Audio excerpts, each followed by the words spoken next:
Fala pessoal, muito bom dia, sejam bem-vindos ao episódio número 7 dessa segunda temporada do podcast Spoilers da Vida.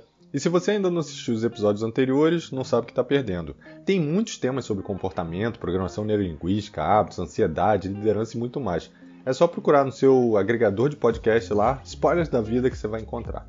E hoje nós vamos falar sobre medo. Medo que já foi muito comum e que aos poucos vem desaparecendo do mercado de trabalho.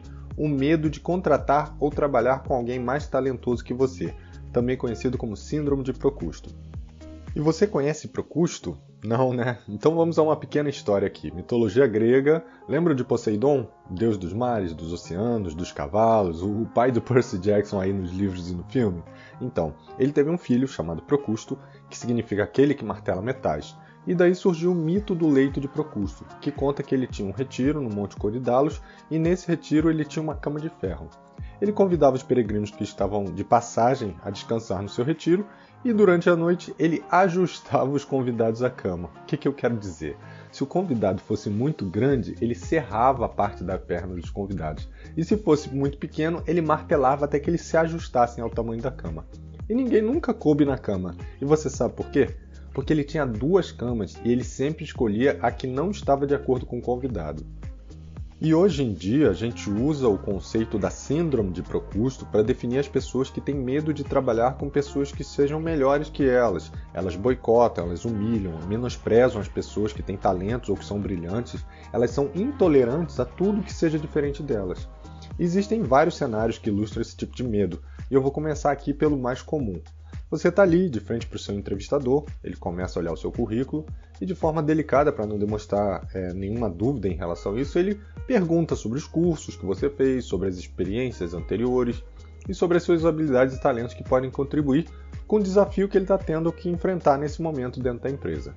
Você conta de forma entusiasmada sobre cada uma etapa da sua jornada, fala sobre suas ideias, como você poderia ajudar a resolver os desafios, explica todo o seu conhecimento técnico, como você faria para implementar isso na empresa.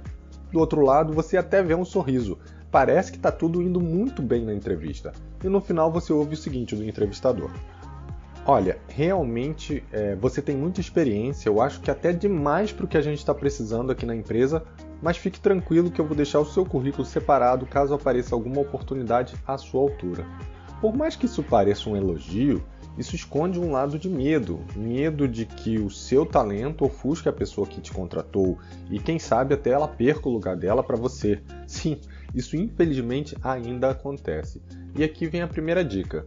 O seu resultado nunca é seu só. No momento em que você está numa posição de liderança, de gestão, o seu time é mais importante. Contratar pessoas medíocres, no sentido de medianas, vai refletir um trabalho mediano, um trabalho medíocre. Por outro lado, contratar pessoas extraordinárias vai impulsionar os resultados do time e, consequentemente, o seu. Então, nesse cenário, sempre busque pessoas que possam agregar, cada um com o seu talento, e se elas forem melhores que você, fantástico! Isso mostra o quanto você está olhando para o resultado do todo e não só o seu, o que é altamente valorizado hoje em dia pelas empresas. E como talento é uma coisa que a gente pode desenvolver ao longo do tempo, às vezes esse medo surge no nosso dia a dia, dentro da própria empresa. E aí a gente cai no segundo cenário, né? Imagine agora que você está ali trabalhando para conseguir melhorar os processos da sua equipe, tem uma visão bem, como eu diria, holística, ou seja, se preocupa com o todo e não apenas com a sua parte. E isso tem trazido resultados muito positivos. O seu gestor te chama na sala dele e você tem certeza de que ele está lá para te parabenizar, para falar o trabalho bom que você vem fazendo, e você se enche de orgulho para entrar na sala e conversar com ele. Ele olha para você e pergunta, foi você que gerou esse dashboard, que gerou esses resultados? E você concorda com a cabeça, acenando que sim. Ele pergunta, mas quem mandou você fazer isso? Nesse momento você já sente aquela pontada no estômago, né? Mas ele continua. Se você está sem trabalho, é só falar comigo. Quem tem que se preocupar com o time sou eu. Eu já trabalho nessa empresa há 20 anos e quem você acha que é para querer agora me mostrar como fazer o meu trabalho? Ah, fala sério. Se você quer aparecer, vai procurar um outro lugar, porque aqui não é lugar de pavão. Aqui eu quero lobos ferozes que consigam fazer o que eu falo sem ficar fazendo firula. E aí você sai da sala extremamente frustrado e daí duas coisas podem acontecer. Você entende que esse líder não te representa e sai da empresa ou sai da gestão dele, procura um lugar mais alinhado com seus valores, ou você se submete ao modelo de trabalho dele. Afinal, ele está aí há 20 anos, alguma coisa ele deve ter feito direito, não é? E muito cuidado com esse último pensamento, eu fiz de propósito. Não é que alguém segue errando por muito tempo que o erro se torna correto. O fato é que às vezes as empresas são míopes em relação à melhoria. Se o resultado de hoje está bom, para que eu vou gastar energia em buscar algo melhor? E além disso, poderia ter acontecido vários outros cenários. Um outro cenário simplesmente ele nem te chamaria na sala dele, mas iria te encher de tarefas ao ponto de não ser possível você nem pensar em melhoria, você ficaria sufocado pela execução do dia a dia. Ainda tem um terceiro cenário, onde ele poderia, por exemplo, menosprezar o que você fez, falando alguma coisa do tipo, olha, é muito legal isso que você fez, mas não vale de nada aqui. Eu trabalho aqui há muitos anos e eu sei que, por mais que você tenha boa vontade, isso daí não vai dar certo. Eu acho que você ainda tem que comer muito feijão com arroz para conseguir ter uma ideia boa. Então, para de bobagem, continua fazendo as coisas que eu mando e deixa que eu me preocupe com o time, tá bom? E aqui, a minha opinião, né? Se você é líder ou gestor, tem alguém que está preocupado com algo que vai além do esperado, cara, bata palmas, celebre, enalteça esse tipo de comportamento, demonstre para o resto do time, pois são essas pessoas extraordinárias, ou seja, que não se contentam em entregar simplesmente o normal, o ordinário, o que é pedido, que vão fazer com que o time, você e a própria empresa tenham resultados melhores.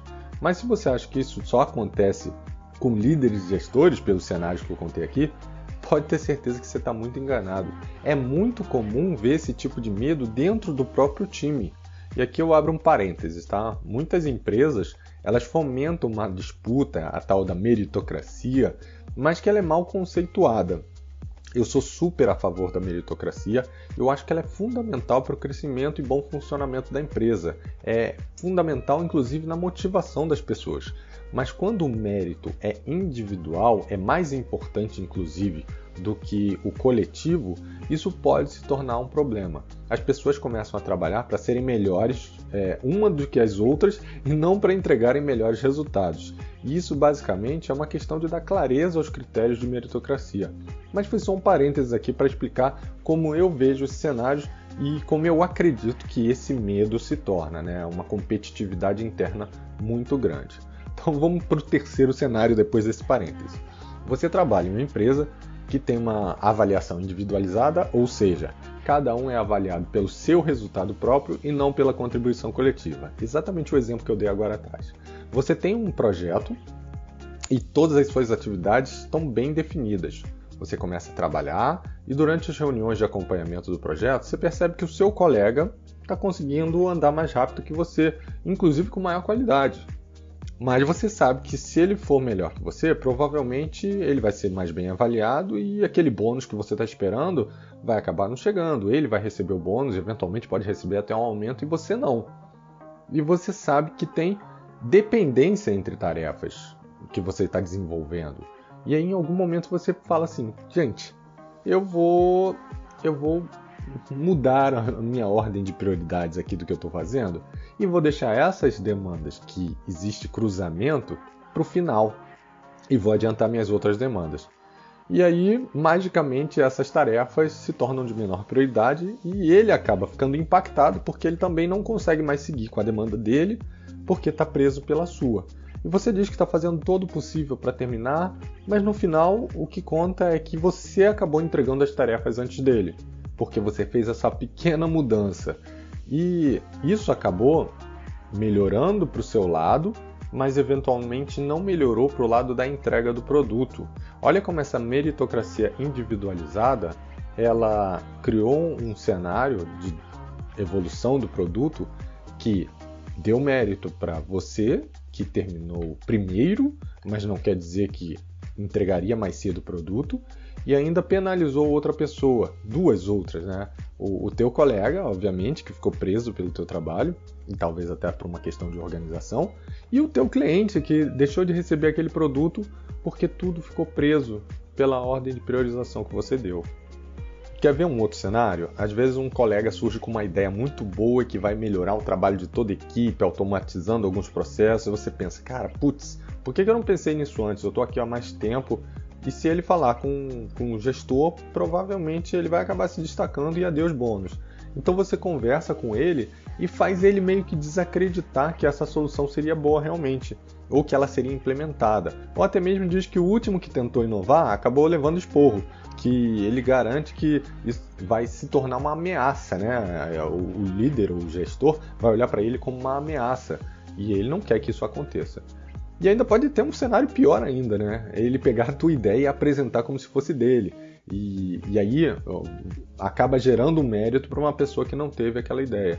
Ou seja, é uma meritocracia muito mal entendida, muito mal interpretada. Por isso que a meritocracia individual ela é muito arriscada. A gente tem que sim reconhecer talentos individuais, mas reconhecer acima de tudo os talentos coletivos.